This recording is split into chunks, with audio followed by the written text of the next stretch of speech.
Let's call the meeting to order. Just a second. I'm starting the webinar. Okay, We're now live and I am recording.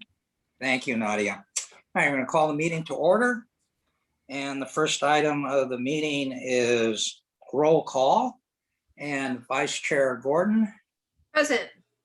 Commissioner Taylor. Present. Commissioner Sen.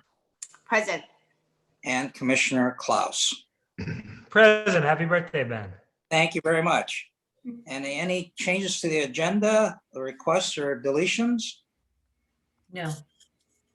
All right, thank you. And this is a part for oral communications. Anything that is not on the agenda, the public can speak to at this point. Do we have any speakers? If you would like to speak, please raise your hand and we can call on you. I see no raised hands. Okay, thank you. And now to the approval of the minutes of the March 17th meeting. And do I have a motion to approve the minutes? I move that we approve the minutes for the joint Hrc PAC meeting held on March 17th. Okay, thank you. Have a second? I'll second. Thank you. Any changes or deletions to the minutes? Okay, all those in favor? Aye. Aye.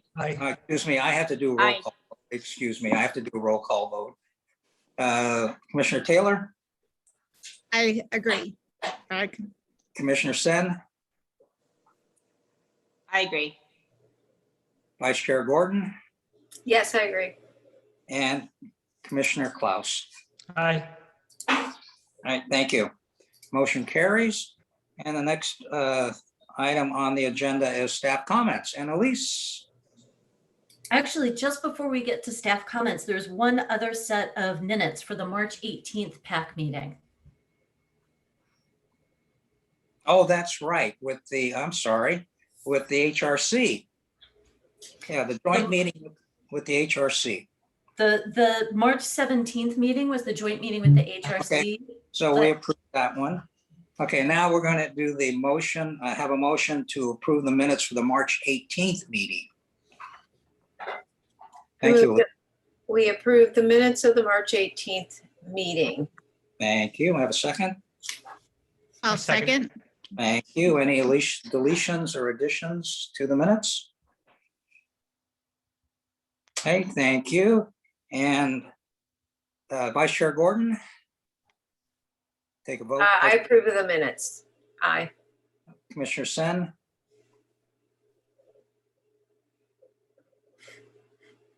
I approve.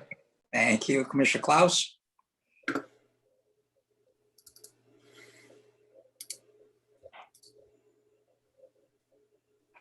and Commissioner Taylor. I approve.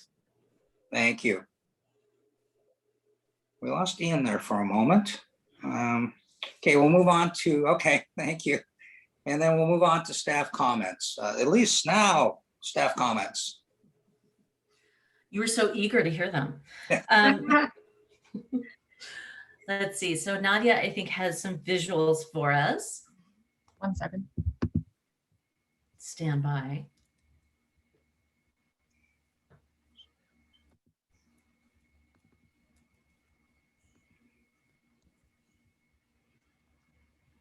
So we have a number of microgrant projects that have been installed since the last time we met. This is Priyanka Rana's project in Johnson Park. And then we also, on the right, we have Susan Mead's Postcard project, which is really citywide. There is signage located adjacent to the entrance to Rinconada Library, between the library and the Art Center.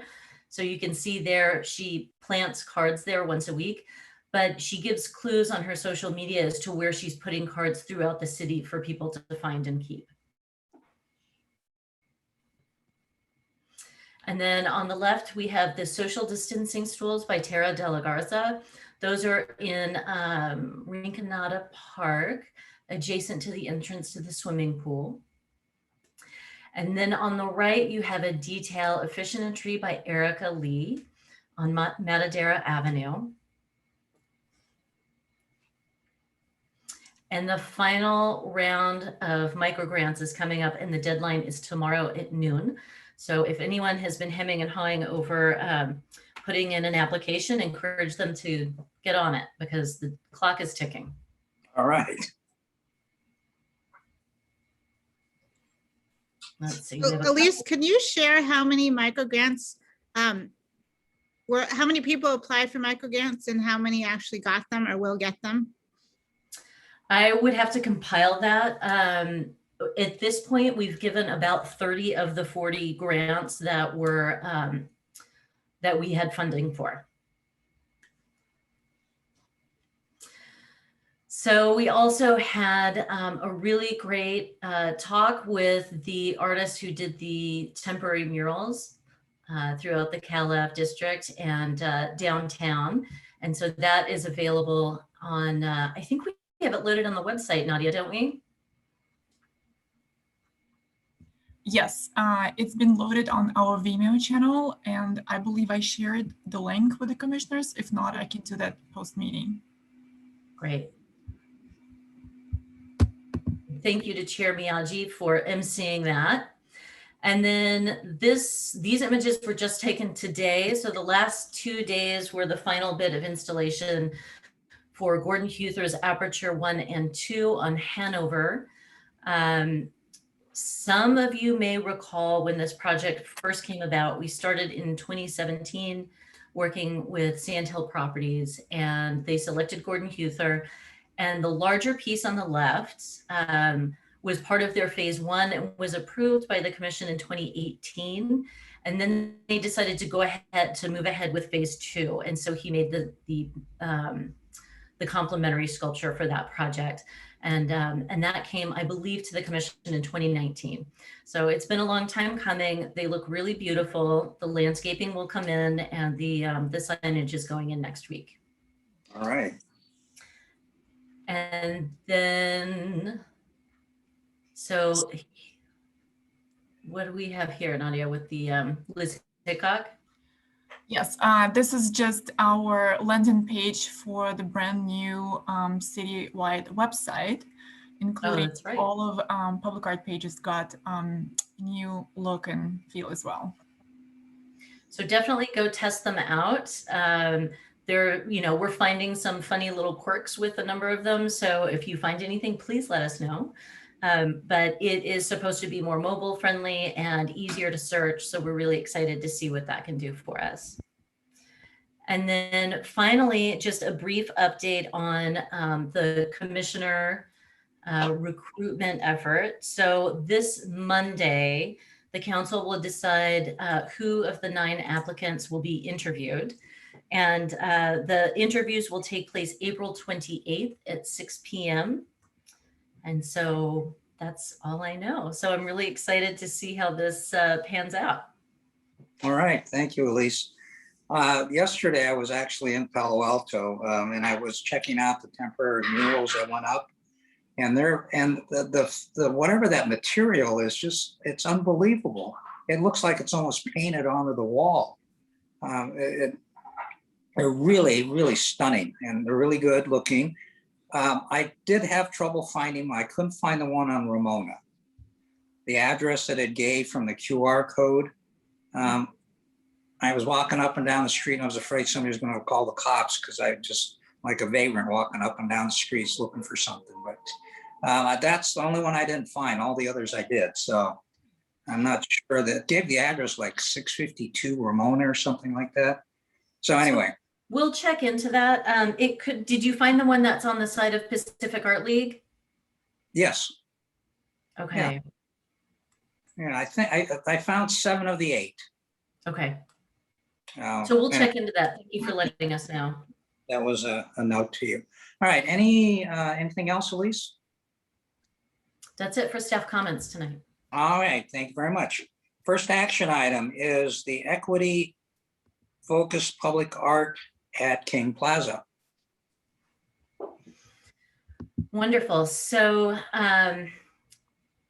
we're going to start off with just a brief recap of the timeline and how we got to where we are today. For anyone from the public who may not have followed this as closely. But the directive from City Council, and I'm not going to read the slide, but just summarize. The directive from City Council only came in November. So this has been a pretty tight time frame and some really great discussions that we've had to get us to the place we're in today. Earlier this year, we did move into the direction of having a permanent platform for ongoing rotating public art.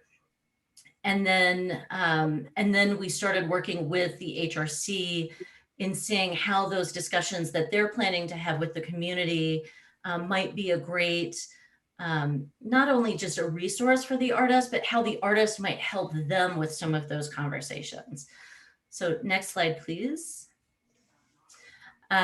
So here we are today talking about where we are and trying to get some more input from the commission as we undertake the next steps of thinking about how we launch this, what kind of budget we might have, what kind of expectations we might have for that, that research portion of the project.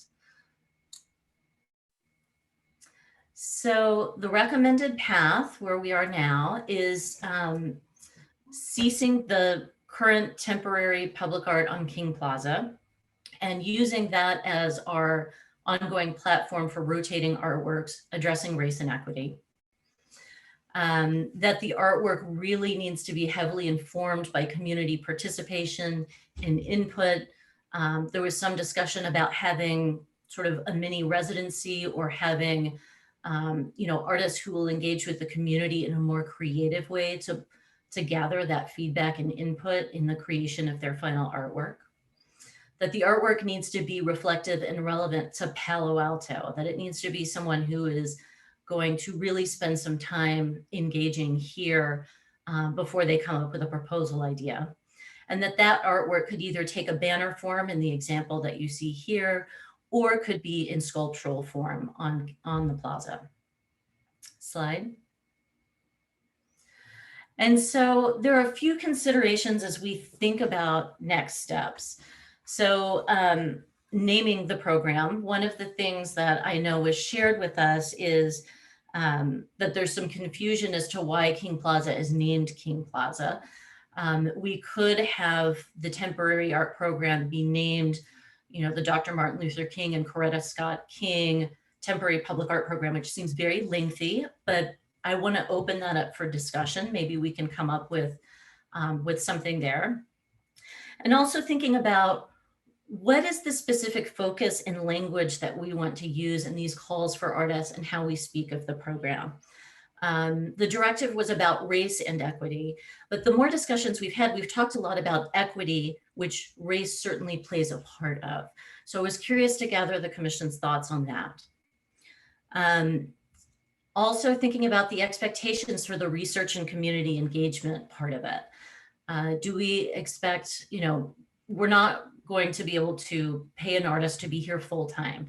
Are we expecting that over the course of perhaps 6 months, an artist might be able to dedicate, the equivalent of 10 to 16 hours in a week to do it? Or, what might that look like? And what is an appropriate budget allocation? So thinking about what the artist's fee is for doing 6 months of pretty intensive engagement and outreach, having a budget available for them to do creative outreach. So thinking about the artists that did, the pop-up art making stations to gather feedback, they would need a budget for that kind of thing, or for the project out at the Baylands. So having a budget for that kind of engagement as they do their research. Also thinking about their time and effort in creating what the final artwork is. So, so having that kind of budget allocation, and then paying for the final artwork. So whether that takes the form of the banner format, or if we're paying them to create something three-dimensional, which will certainly cost a bit more. And finally, the other piece I wanted to share in thinking about this call and this process is that one of the key elements that we are going to ask of any selected artist is that they're going to be comfortable presenting, be comfortable engaging with the public, and have a track record of engaging with the public that may or may not be in a formal art process. So trying to be very open in what that might look like. But we believe that it probably makes sense for us to set aside some funding for stipends for 3 finalists to have some time to do more research once they're identified as a finalist, come up with a proposal including what kinds of topics they would like to address or who they would like to reach out to and how they might do that creative outreach, and have them make a presentation that was available not just to the selection panel, but is open to all members of the public, much like we did for the public safety building. And then the public can give the feedback that will be shared with the selection panel before they make their decision. So we have a few different things there: the artist research and the artist time, the artist outreach, the finalist stipends, and the fabrication and installation of the final artwork. So that being said, generally we're given a budget for temporary public art of $50,000 a year. We're estimating that depending on what discussions come out tonight about the expectations on research and community engagement, that we could do it for a budget amount of up to $50,000 on sort of the largest side. So I just wanted to put some parameters around where our thinking is on that budget item, and then open this up for discussion, because I know there's been some stakeholder meetings with the HRC. There's been a lot going on that other commissioners may also want to update the commission on. With that, I turn it over to you all for discussion. Thank you, Elise. Very, very good. That was a very good presentation. And I think we want to kind of break it up into the steps that Elise had there on her slide. I think it's a logical way to go through it. And at one of those steps, I think we want to hear from Nia and Lauren if they've gotten any input or anything from HRC that would kind of focus what we want to do. So let's start now with the name of the program. And I agree, the name that you had is really long. It'd be a really long acronym as well. So I'm not sure about a name of the program. So does anybody have any suggestions or that what we can name this program?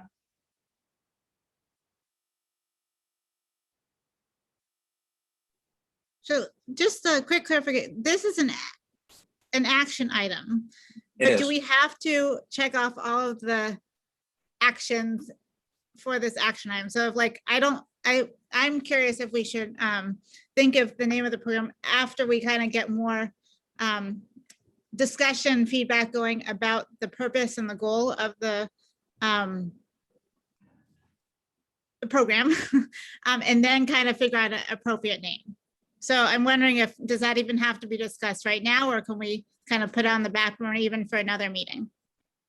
Well, I understand your point, but I think if we come up, we need, not need, but if we come up with a name, then we can go forward with that and present that's what this program is going to be called.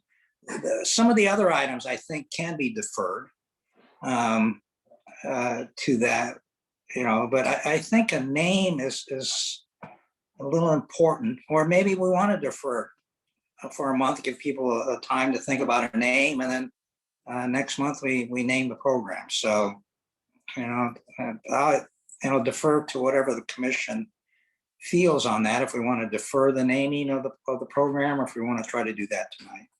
Okay. The only reason I mentioned that, Ben, is when Lauren and I talked about our meetings with the HRC, there are some thoughts that they had and some priorities they had that might help us with the name. Okay. So. All right. One question I do have in the name of the program: do we want to have King in it someplace, or not? We want to call it the blah, blah, blah King Equity Program, something like that, or? Or- I'd like to hear what the input from the HRC is, and probably, I think we want to make that decision holistically, but based on nothing right now, it would be my preference to retain the name King in there somewhere, somehow in the name, just because I think that's the origination of this program. But I think all of that needs to be framed in the proper context of all the other information we have. Okay, thank you, Cindy. Anybody else? Yeah, I join with Nia in thinking that it would be good, and Cindy also to hear more from the HRC, but also to understand what the goals are before giving it a name. I would just note, I think it would be wonderful to have the Dr. King and Greta King reflected in the name, but it seems to me that the name is derived from its location rather than, so if we chose to use the name without reference to the location, it's really as if we chose the name from all the names that are sort of appropriate, this being among the most appropriate names, of course.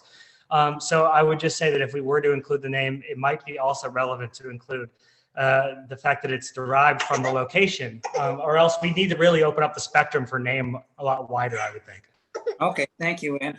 But I see we have one vote there for nay on the name right now. All right, anybody else?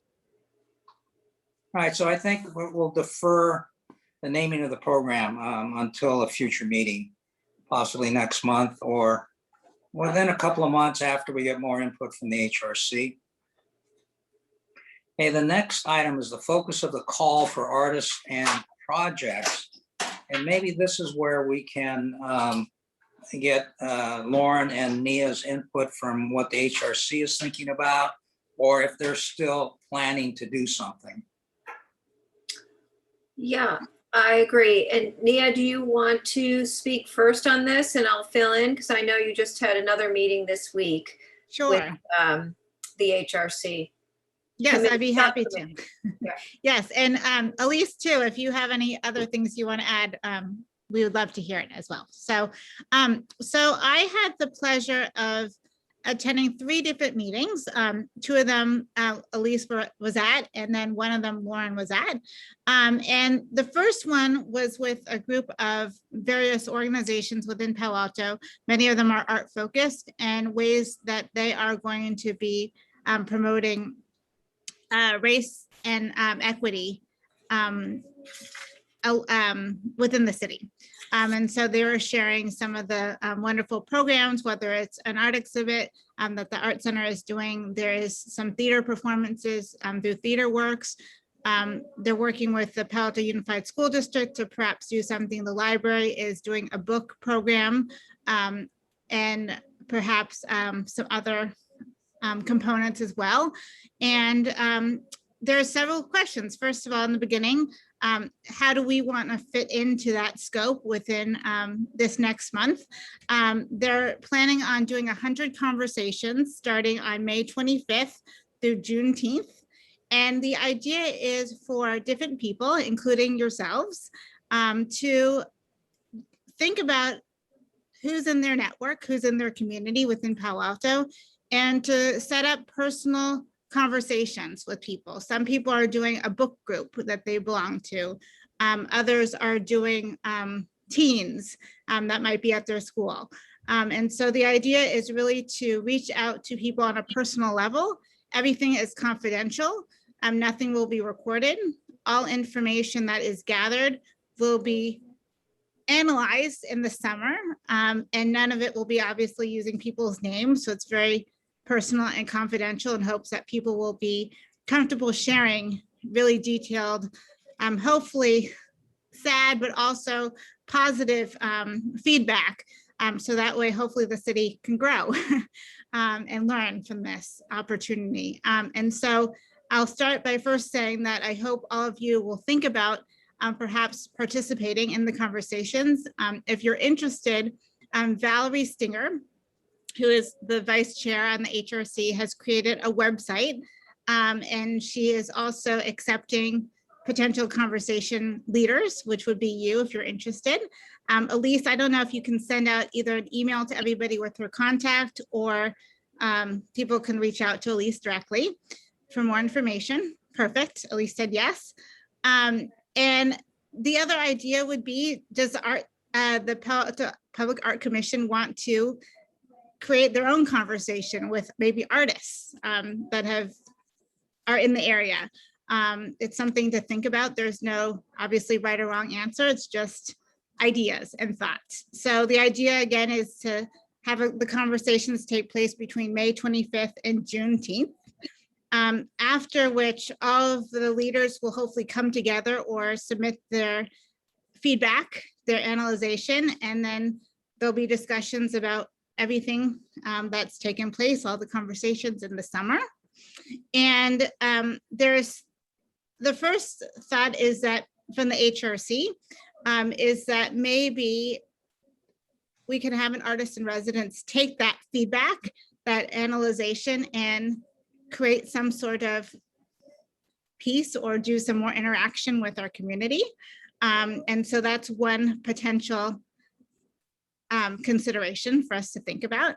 And it will be also a question to see what people say and how comfortable people are talking about race and equity in our community. Because who knows, we might find out that people are very comfortable talking about it, or people are very, that's what I want to use, very uncomfortable talking about race and equity within the city of Palo Alto. And so, it could be that us having artists in residence could really open up more opportunity for conversations. We don't know. But the fact is, going back to the 100 conversations, it's really getting people on a personal level, because we find, or they've found that if you talk to people that know you and that the likelihood that they'll share really meaningful and personal experiences would be greater than just a random person saying, hey, tell me about your experience with race and equity in Palo Alto. So I think that's a fantastic idea. So if you guys have ideas, we can talk about them after. The other thing that was discussed was the Hrc priorities, which I think are very important to the King Plaza program that we want to start. There are 4 priorities: are social justice, hate crimes, housing, and public health. So that was one of the reasons why I thought naming the program first off might be a little bit too early, because I think some of these priorities are really important and priorities that we should probably be thinking about as well. The other thing that came up with Lauren and I, we had 2 of the HRC committee members reach out to us and talk to us about some ideas they had.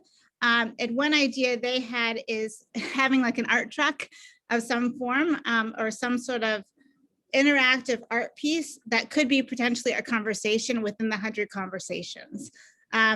It's one of those things, I don't know if we're able to get something going so fast and what it looks like. There's talk about doing prayer flags, posters. It's kind of up in the air.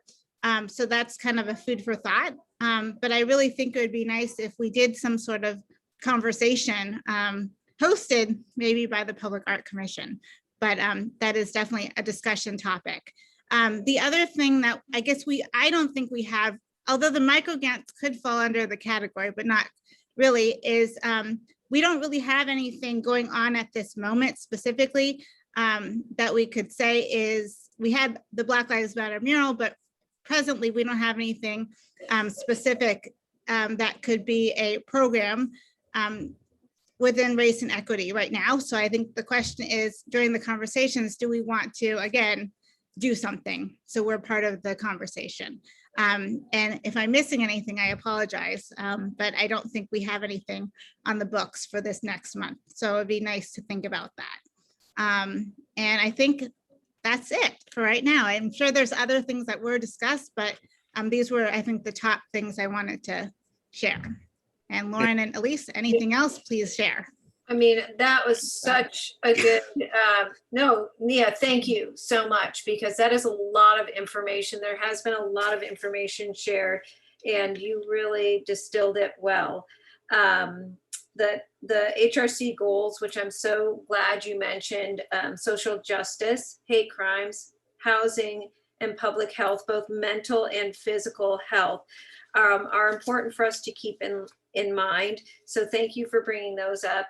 And then the key learnings from these 100 discussions, we should find those out mid-July. And we should keep that in mind too, because I do think that we will want to, well, we can discuss it, but we'll want to take this data that they've gathered from these 100 discussions and share that with the artist, or put that somehow, work that into the call that we put out to the artists that we're hoping to create something for King Plaza.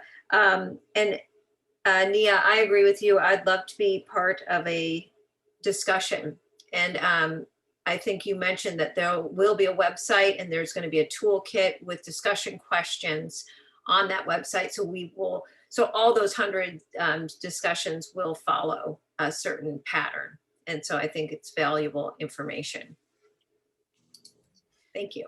And just to go back briefly to what Commissioner Taylor was saying about, what's on the books currently about this project on King Plaza is what's on the book. So I think what we had originally talked about was formalizing what the call would look like, what this program would look like this spring, and launching it so that we would have an artist on board who could have some of those conversations through like a mini residency kind of project, and that would help inform what the final artwork is. And then as we move along and have the next artist come on board, there will be even more resources based on the learnings from those 100 conversations. So as one artwork goes up, another artist is coming in. And just to clarify, the 100 conversations, there's a request by the HRC that an artist is not included unless it's an artist who is not associated necessarily with us, but wants to have a conversation with intimate groups of people. But they asked specifically that an artist that we would propose through a call is not included in these conversations. So it would be after the fact, or if it was, does that make sense? I just want to confirm that was, maybe I'm misunderstanding Elise, your comment, but. Because we had talked about ways that both the Art Commission's initiative in bringing an artist in, doing a residency type of program, could help facilitate some of the 100 conversations that the HRC already has underway. Right, and they don't want that. Actually, that was a request that we not participate like that. They wanted it to be very confidential, and they felt it. Their mission is to have it be leaders within the community, and they wanted, if an artist was to be included, the artist should be included after feedback is given to the HRC. Okay. So I mean, there could be other ways around it, Mm-hmm. but that was their request. Okay, thank you, Nia and Lauren and Elise for that input. I have one question about the 100 conversations that mid-May till Juneteenth, I believe is the time period for that. Now, are those individual one-on-one conversations or group conversations? They're going to be group. So each leader will tell Valerie their group. So it could be a book club. It could be, a sports team that they're on. So it's the leader is choosing who they want to interact with and have a conversation with, or conversations with, but usually it's one conversation, but I think it's supposed to be more, at least probably more than 5 people, but I don't know the details if they've decided that. Are those going to be Zoom meetings or in-person meetings or a hybrid, or are they going to be recorded? So no recording. No recording. And it will depend. I know Valerie from the HRC is doing it with her book club, and they might all have vaccinations. And so they might meet in a socially distanced space in the backyard. But then some might be over Zoom, but it is not going to be recorded because everything will be confidential. So any feedback, takeaways from the conversations, there will be notes, but no names associated with those. Okay, notes. but there will be notes, so we know what direction. Absolutely. Conversations, because we would need that. So now these 100 conversations are going to take place in that 30 days, about a 30-day period. That's the goal. All right. My understanding that it was over the course of a year. So it would start this May and Juneteenth next year. yes. No, June, no, it's just this month, this coming month. So I think the idea is later on, they'll do more once they get some feedback from the first 100 conversations, but it's just this May 25th of this month to June 10th of this year, to June 10th of this year. And do you have an idea of how many they already have ready to go? I don't. That No. seems very ambitious to do 100 conversations in 30 days. Yeah, that's their goal. That's Okay. part of the HRCs. Okay, well, thank you for that. So now that relating that to the focus of the call for the artists and the projects, how can we take that? And then when would we want that first project to go up? We would wait until after the 100 conversations and get some sort of a feel of how those conversations went and do it something like that? Or do we do an artist call now? And I'm not sure if we want to do it the first project I'm talking about, the very first one that we do. Do we want to do that kind of hand in hand with HRC with their 100 conversations and get a direction on what to go on this project? So I think this is kind of new feedback. If we're trying to bring an artist in and say we launch a call in June, we have an artist on board in August, but we had talked about having this as a mini residency, and it is supposed to be race and equity focused. So I'm concerned that if the artist is not supposed to be part of those conversations with the HRC, that there's going to be some real fatigue. In the joint meeting, it sounded much more like we were both having those conversations, both to help inform the artist and bringing on an artist who is experienced in doing these kinds of projects. So that definitely hits the pause button on how we think about this residency. Yeah, that raises a few questions there on how we want to move forward with this. My feeling is that we really want to get going, but then we want to have some real direction and not kind of scattergun it around to try to capture whatever feelings are out there. It sounds like there's some clarification, because it seems like people are having different takeaways from these meetings, either from the duration or the type of input that they want, and the formality or the process of the input that they want from both the PAC and also the artists that will be participating in the program. So it may be worth going back and clarify it. And I would imagine, since Nia and perhaps Elise had the closest conversation, I would recommend that we go back and clarify. Okay, thank you. I tend to agree. And then I guess the time frame is what's a time frame for actually launching this and getting the first piece of art up? Right. So our initial thinking was that we would have an artist identified late this summer, and they would do approximately 6 months of community engagement in conversations about race and equity on whatever the focus of their project was.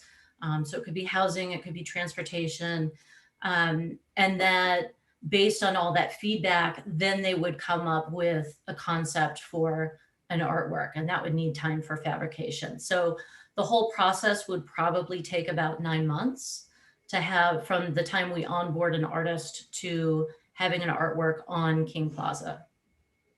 So we're looking maybe early spring next year before we get something up. Okay. Is that time lag? That's a bit of a time lag. Would that be in doing or keeping with what the program is and the spirit of the program? Because it would be about 15, 18 months after City Council directed us to do this. So is that too much of a lag? Or I know we don't want to rush into it, but then we don't want to drag it out, I guess is, drag it out is the wrong word, but I know we want to do a really good program, but how do we expectation versus what reality is? I think rushing into something like this would be a mistake. And so we want to be very purposeful in the way we move forward. And so I think council asked the Public Art Commission to evaluate doing this project. It was not it was not a directive that the commission has to do so. And I think as long as, when they check back in, they can find out what the status is. I think that's fine. There's no directive and there's no expectation that we'll have something quickly on the plaza. The other Okay. thing the other thing I was kind of thinking about is if depending on the clarification that comes back, but if artists gets to be participating in these conversations, then I think that phase of discovery could also be part of the performance of the art, right? Like it's not just here's the picture, the visual result, or here's the sculpture, the visual result. Rather, I think the whole process of community communication and that whole cycle time, I think if you can externalize it by having community members participating in it, I think I would say that the actual performance of that art project starts from the early engagement. Exactly right, which is why we had talked about having a materials budget for their creative community outreach, so that it's not just a series of Zoom meetings. There's something more engaging for families and people to express themselves in different ways. Yeah. And I think too, after these conversations, and I think the name community circles also came up, I think it might give us a better understanding of if people are willing, even within their inner circles, to talk about these issues and what comes out, but also too that artists could bring a different perspective. And I also give people other opportunities to engage. And I also just wanted to say one thing that I've been thinking a lot about, and I know we've talked about this at other meetings, is to just be clear with ourselves and the public that we're not going to be able to react unless we come up with other ideas to current events necessarily. I know we're talking about like the challenges of not doing something maybe like the Black Lives Matter, but is there something we can do for the BIPOC community and other communities as unfortunate things happen? So I think just being realistic with ourselves, but also with the public, as this is larger overarching themes about what our community is dealing with, but it's not always going to be relevant. It's relevant, but not always Immediate. That's it's not always immediately visible, right? Exactly. You're doing a lot of work, and I think the way we're thinking about this project is, yes, you're not going to have immediately a visible banner. But the communication is the sort of the depth that we're going in, the outreach that we're engaging in, the collaboration that we are participating in across different commissions, and really reaching out, having quantitative KPIs with 100 conversations. That's the depth of this engagement, which I think, while it may not be as visible, you know, in terms of, you know, having a permanent or semi-permanent presence in front of the city hall, I think it may be a deeper and more resonating exercise. Okay, thank you, Sam. Thank you for all of your input. And Elise, thank you for clarifying that point about, well, yes, we got the directive, but we don't really have to do anything immediately. So thank you for that. I think that, for me anyway, that was a little more into focus about this program. And I agree with everybody. We don't want to rush into this. We don't want to get something up just to get something up. So. And I wanted to just add one other thing, Ben. So also, I'm sorry for any confusion, because I'm sure there was confusion about when things are going to take place with the HRC. So I'm glad we were able to have some more intimate conversations, because I think they're, from what I gathered too, they're kind of figuring things out just like we are. Yeah. And I think with the conversations, they wanted to move those a lot quicker than we might move with the art program. So just something to keep in mind. And then I think, Ian, you might have had something to say, and I know you were off for a second. I just want to. No, this is a really great conversation. And I think it's moving in just the right direction. So I don't have much to add. I would just say, if I'm understanding correctly, the HRC's process and the HRC's request in terms of the way that an artist in residence engages, or in fact doesn't engage in that process. I was reflecting on that for a second, and Cinya's really well taken point. So in some ways, are we talking about two different processes of conversations? One, which is a sort of quick surge and happens in private, and there are a large number of and produces learnings that are public. And then one that's done by the Public Art Commission by an artist in residence, that's sponsored by the Public Art Commission, that is much longer in form, that's public facing, and that produces a piece of public art. I think that that's quite a dynamic combination. And I don't think it leaves anything lacking. And I think, just to your point, that the approach the Public Art Commission is consistent with the inability to constantly react to the news cycle.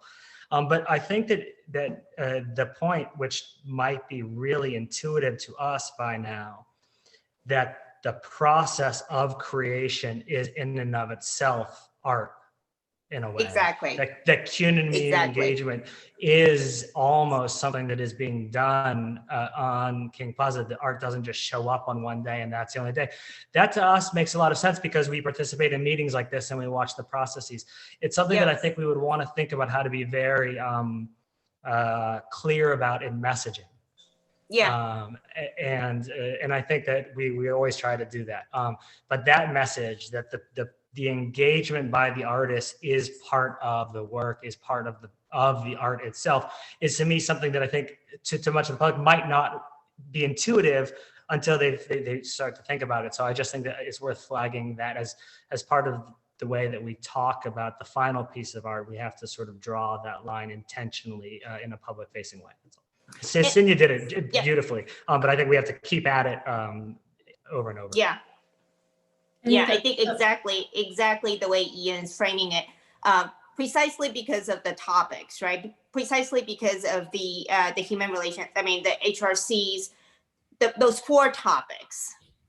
Those four topics immediately connotes that this cannot be a piece of art that is produced in vacuum. It has to have input. It has to reflect reality, people's reality across these different topics. And so input is such a critical part of it.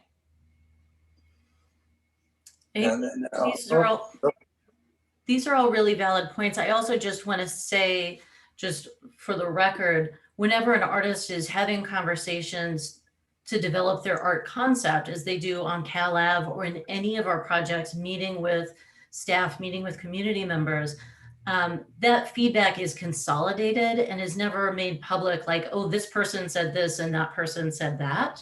So perhaps some of that is just a misunderstanding. So I just wanted to put that out there. All right, thank you, Elise.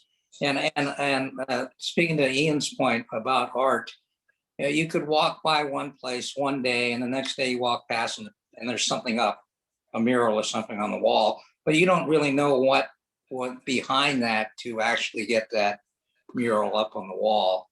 So I think those are all good points. And I think we've really taken the two bullet points about the focus of the call and the expectations. I think we kind of rolled that into this one conversation.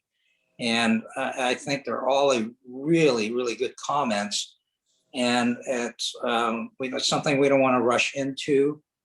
And I think maybe that we move forward with this project, but we have a few more parameters about this. And especially the research and community engagement. Can that, maybe with Zoom meetings, you might have more input from people on that than when you have community meetings, in-person meetings. So, if we can still allow it in the next few months, still do Zoom meetings, that might be a way to get more people to participate and get their input. But I think community input, especially something like this, and this is really a new and hot topic throughout the state, and every community is wrestling with this. So it's something we don't want to rush into, and something that we really want to get input and how people feel about this. I thank you all for your comments on this. Any other comments that you want to talk There's about? just one more thing I would actually put out there, and this is sort of inspired by what Ben is observing in terms of research and community engagement. Piggybacking on some of the initiatives that we talked about for revitalizing the downtowns, I think this project actually would be a really great follow-on for some of those initiatives. And the reason for that is because I think, with the vaccinations, with California getting ready to open up, I think as a community, as a country, as a society, we're just getting ready to get back to hugging each other and rebuilding and healing. And I think this will be a fantastic vehicle for getting people to come together and engage in constructive dialogues that we can document and perhaps document as a reflection of how art is produced. The life cycle of art, art as a living project and product. So I think this could be a really exciting initiative for us. Thank you, Senya. Lauren, comments? Senya, I love what you just said. A reflection as art as a living product. I just want to hold on to that for a second. Thank you for saying that. But before you spoke, I wanted to mention, yes, I think we should do Zoom. That's great in getting big groups together. But I also know from listening to the artists that just spoke on the panel of the 8 muralists, and actually there were more than 8 because there were a couple teams there. I guess there were probably 10 with one artist missing. But anyway, what came up again and again, or a few times, was the process of creating and how when they're in person, people gravitate to them and talk to them. And so although I am all in favor of doing some Zoom meetings for this, I also think getting artists in the community is really valuable for us. And just also back to Senya's point about this big project going up on King Plaza, I think again about how we've talked about a destination piece and how people will be out and walking around and they'll want to come see this piece, and this could be a good destination piece for us. So those are my comments. Great, thank you, Lauren. Any other comments? So what I get from all the comments is the first 3 bullet points. We're going to defer those down the line because there's really now and no rush to get anything up and going. And we can get input from HRC and then actually get an artist, as Elise was talking about, an artist in resident to actually start the process and get that going. So I think that's what I'm getting from everybody, is that the first 3 bullet points that we want to carry those on. And at some point, we want to have an artist on board so we can really get that process going. And the name of the program and that can flow from whatever we're doing in the next few months. So speaking of timeline, Ben, can I ask you a question? Then are we waiting to hear the key learnings from the HRC 100 conversations, which will be shared in mid-July? Is that what you're thinking? That's what I'm thinking. And then if we have an artist on board during that time period, that would give them a starting point. And then with their community meetings, that would give them, like I said, a starting point for their meetings, and it can branch out from that. So I think that's, we wait for what HRC is doing in their conversations.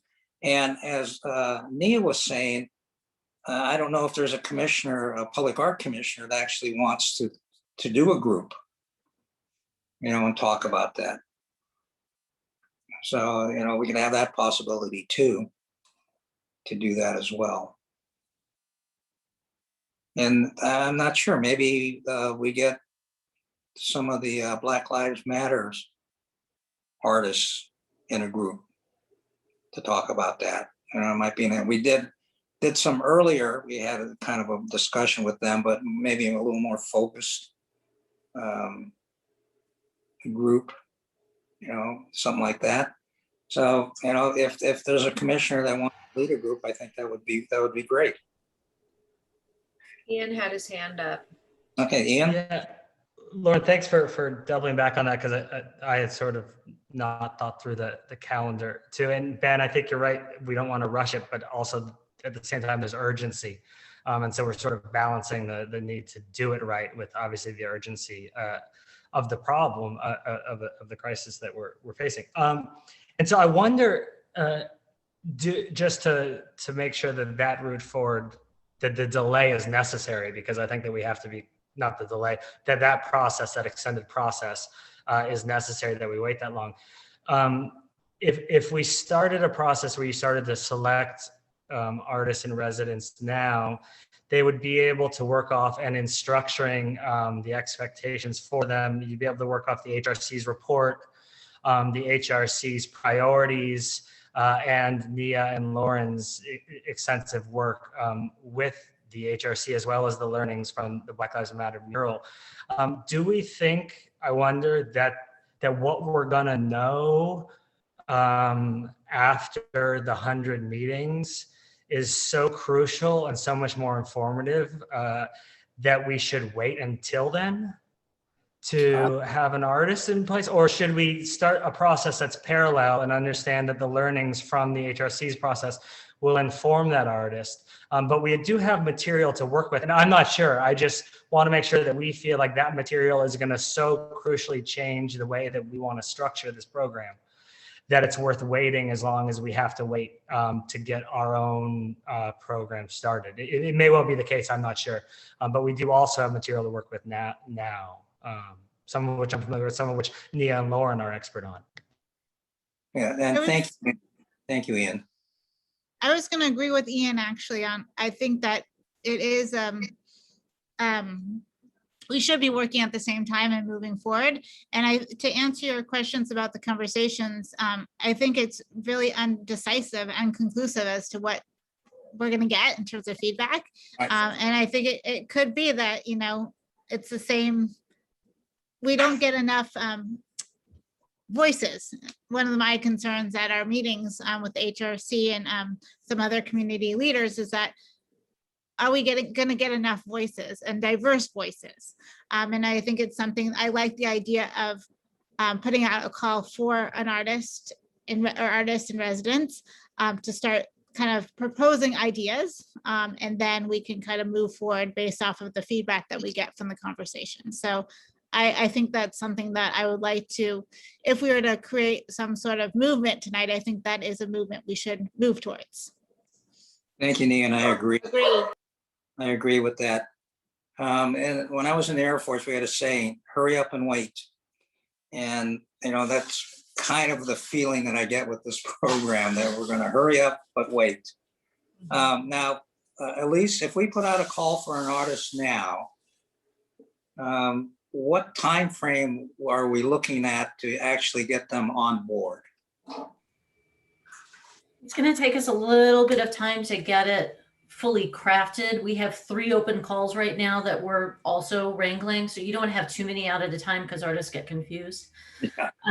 It's one that, because we're looking for a specific skill set of social practice and community-based outreach, that we would be looking at some pretty specific criteria of what the panel would be asking for, which we want to make sure is in the call. So I think it is feasible that we could launch a call in May or June 1st and have an artist on board, do interviews at the end of July, have an artist on board in August, and they could begin their community outreach process at that time. And how long would the call be open? A month? Generally, we keep it open about 6 weeks. So if it was 6 June 1st, it would be mid-July. We could have a panel in late July, and then have the artist interviews end of July, early August, and make a selection at that time. Okay. All right. I think do, just Just an observation. all out, do that. Xenia, you got bunnies running around? Yeah, apparently my dogs can still see the rabbits outside, so my apologies for the barking. So I want to second Ian's opinion about what Ian's thoughts about parallel tracking.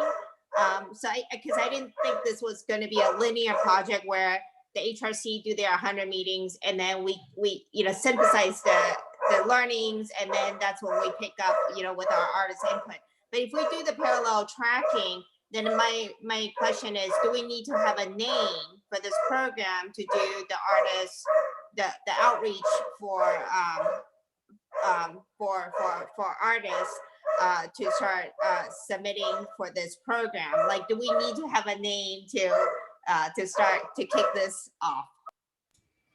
I think those are all really good points. And we had built this as a parallel process because we thought we were collaborating with the HRC in the community outreach and having conversations. So we had planned it that way to begin with.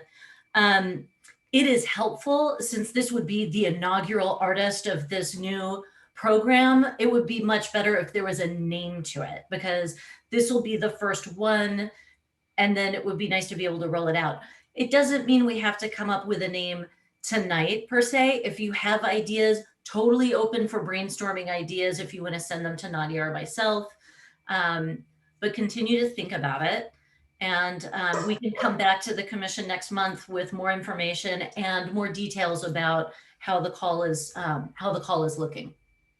It would also be great if you can give us a few different formulation, and then so we can tinker with it. I still like the idea of having the word king in there somewhere, because I do think that it shows the lineage, it shows the impact, both from a racial and social justice perspective. I mean, that's an evolving struggle that our country has had, and I just love that we've had that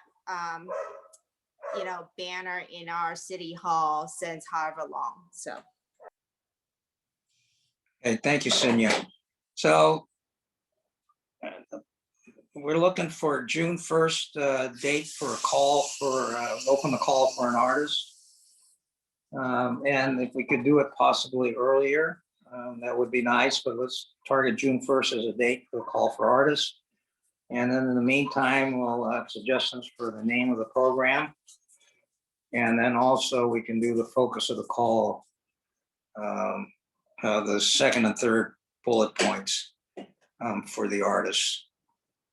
But if we can get the ball rolling for the artist call, I think that would be good. And we'd be happy to come back to the commission next month with what that is looking like, because some of that needs to be in the call. So when the artists apply, they know what the expectations are and it's very transparent to them. So we'll work on putting something together and bring that back to the commission to review next month. Great, thank you, Elise. Thank you.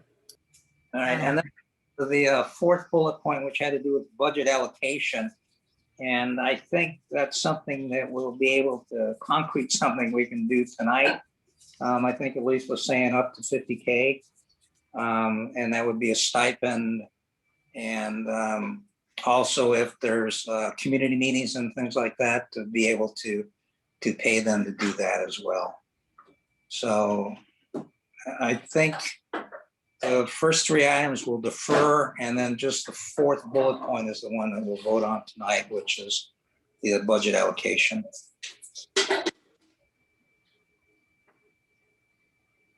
The three finalist stipends, research, and fabrication. So any other comments on that, or the budget allocation, what we want to do there? Now, is there a possibility to use some of the in lieu money if we need to for this? That's something we would need to bring back to the commission. Should we need to do that? Well, we're getting into budget season, so we'll see what happens. I don't want to bring up a can of worms, Ben, but I just have a quick question with the budget allocation. I'm just thinking about the process and the goals and the mission of this particular project. And I'm wondering, are we going to be for each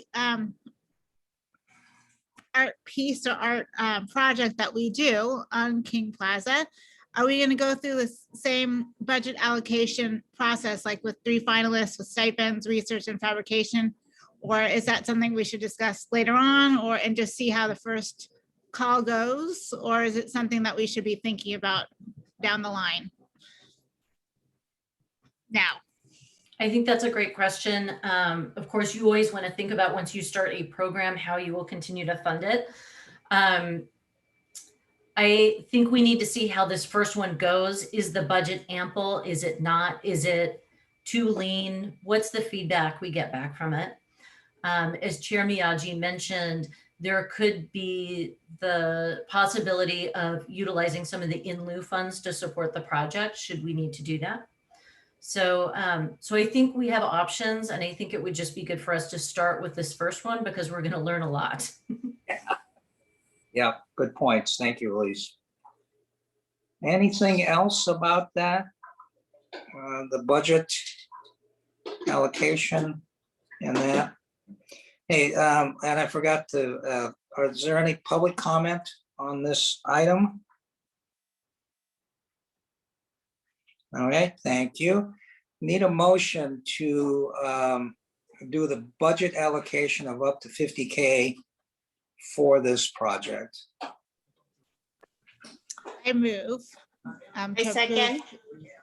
Thank you. Okay, I'll take the vote. Vice Chair Gordon, Yes, I approve. Commissioner Taylor, I approve. Commissioner Sen, Approve. and Commissioner Klaus. Yes. And I vote yes, and the motion passes unanimously. Thank you all very much. Very thoughtful comments on this. And I think we've really laid some good groundwork to move forward with, and something that we can work with HRC and with this project. And I'm really excited about this moving forward. So let's see what happens. I'm really, like I said, really excited. A non-action item is the Commissioner Handbook adopted by City Council. And Elise, oh, excuse me, one other thing. Is there any public comment on this item? Okay, thank you. And Elise? Yes, so we just wanted to come back to the commissioners and thank you for attending the training. Remind you to please turn in your signed form that you attended the training. But as part of the new handbook policies, the council has requested in lieu of having the annual meeting, which each board and commission used to have, where we talk about highlights from the previous year, what's happening currently, and what are the priorities for the oncoming year. And so in lieu of having that meeting, they are asking that all boards and commissions submit their action plan for the coming year and submit it in May or June, I believe. And Chair Miyagi, I think you had a broader discussion in the chair and vice chair meeting on this. But we thought we would bring back, first of all, the form, which is just meant to be a template because it's really difficult to have it work for all boards and commissions. So we will probably have to wordsmith it a bit, but to share this document with you, which is in the handbook, and to come back with the adopted priorities that we identified in September, because traditionally the Public Art Commission does that in September. Once we are through budget season, we know how much was allocated, 3% for art funds for the coming year. And in looking at the priorities, which if we can switch to the next slide briefly, just to remind everyone, because it's been a little while,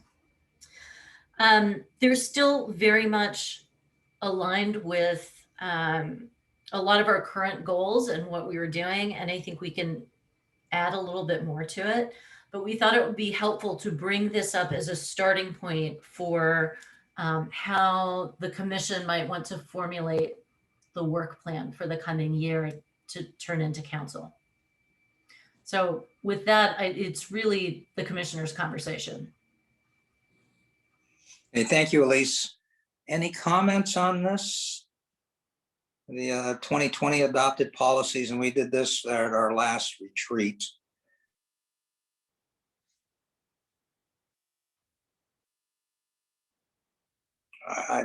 My feeling is this is good.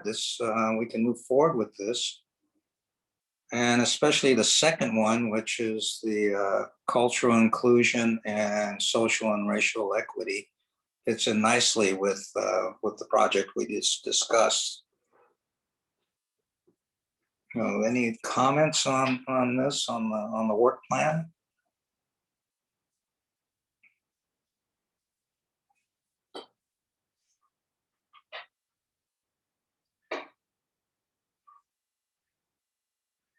Hey, is this what we want to move forward with and send it to City Council, what our work plan is for the coming year? This is a non-action item. We don't have to vote on this. And perhaps it might make sense. I don't know if there are any members of the commission who would like to work on this, but staff can work with the commission, or maybe there's a subcommittee of commissioners who may want to put it together and then redistribute it for any feedback prior to adopting it next month to send along to council. That might be another way to proceed. Hey, thank you, Elise. If we have volunteers, and now the subcommittee can only be 2. We have 3, then it becomes a quorum and we have to have a special meeting and all that stuff for the Brown Act. So if there's a couple of commissioners that would want to do this, that's fine. If not, we can do some wordsmithing on this and send it forward. I think I had a rather heavy hand with this, so I'm happy to team up with another commissioner to translate this into what the council's asking for, if that's what you were suggesting, Elise. I'm happy to do it. Okay, thank you. And is somebody else volunteer to work with Ian? And at least would the time frame be before the next meeting, have this complete? I think it would make sense to have something circulated to the commission prior to the meeting so that they have a little time to digest it and confirm that this is what you would like to send to council. Okay, Ian, I'm happy to work with you on this. all right, thank you. All right, so we can get that, and it would really be a ad hoc committee. It wouldn't be a subcommittee because it's very focused and there'll only be, I imagine, 2 or 3 meetings and then it would be over. So we won't have to do anything. We won't have to notice it or anything like that. So two of you can set up when you want your meetings, that stuff, to do that. That would be wonderful. So thank you all for that. Thank you for that. And then we want to get something to at least before the next meeting, or what, a week before the next meeting?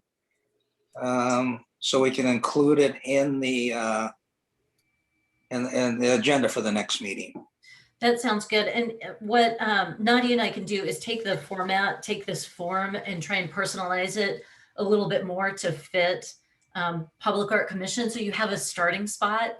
And I'm happy to hop on a call with you both. I appreciate you're jumping in to do this, but staff is here to support, but we just want to make sure that it's, commissioner led.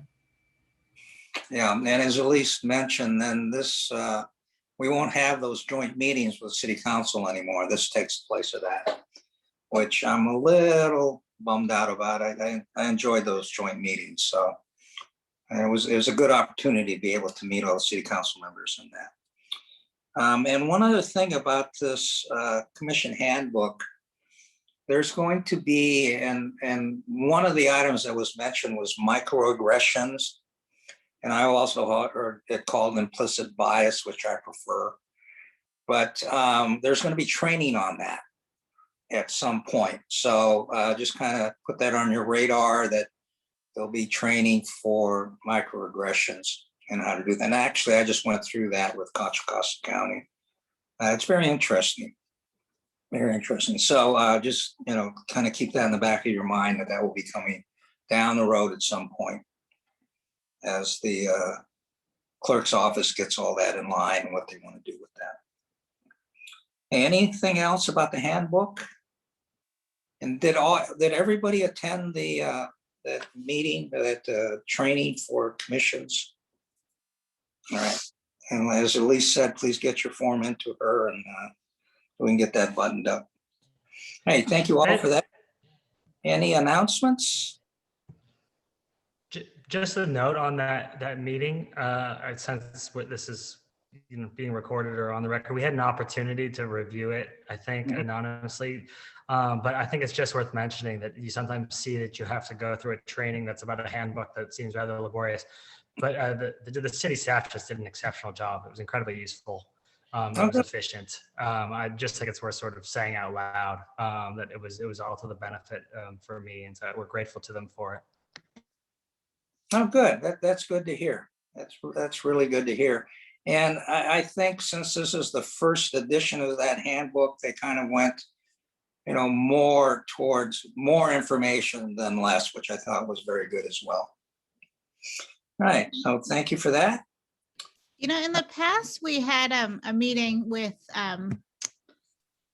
the lawyer, Molly. Are we doing that again, or do we need to do that anytime soon? Because I thought that was also beneficial, just getting to talk to her. And I believe that was that on Brown Act training and that sort of stuff.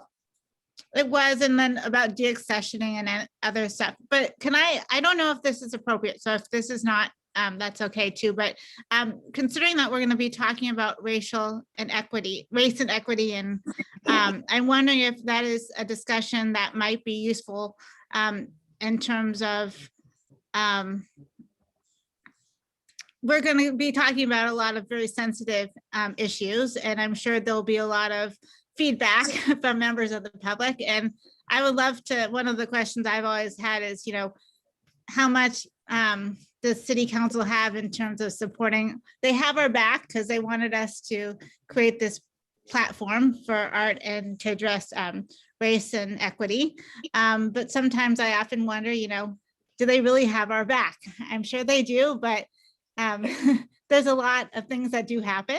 And so I'm also wondering if maybe it would be beneficial for us to just have a conversation with city officials about when we create these platforms, what happens if there is issues, and how can we ensure that everybody is treated appropriately, and defacement that could happen. And so at some point, I would love to have that discussion if possible. It doesn't have to be now, but I think it's important.